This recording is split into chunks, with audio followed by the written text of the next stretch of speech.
Today we are releasing our first results from our nighttime pedestrian automatic emergency braking test. These systems are designed to prevent collisions between motor vehicles and pedestrians. Only 4 received a rating of superior. Over half of the vehicles either received only a basic score or no credit. We have been testing pedestrian AEB systems during the daytime since 2019, and they have been shown to be highly effective at reducing pedestrian crashes. Unfortunately, 3/4 of the pedestrian fatalities occur when it is dark.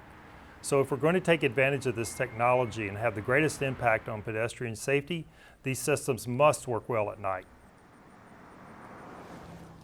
We have 2 scenarios that we test that represent a large number of real-world pedestrian crashes. We have an adult crossing the roadway, and we have an adult walking along the edge of the roadway. Both of these scenarios are run at 2 different speeds and under low beam and high beam conditions. We then evaluate how well the vehicle did in coming to a stop or slowing its speed just before striking the pedestrian.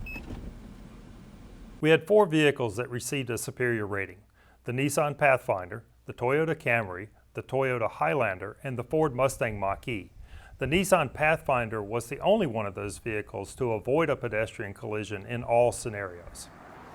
The vehicles receiving no credit, our lowest rating, include the Toyota Tacoma, Honda Pilot, Nissan Altima, and Chevrolet Malibu. These vehicles did not slow at all or barely reduce their speed before striking the dummy in multiple scenarios. Quite a few popular pickups and midsize SUVs were not included in this initial round of tests because they do not include pedestrian AEB systems.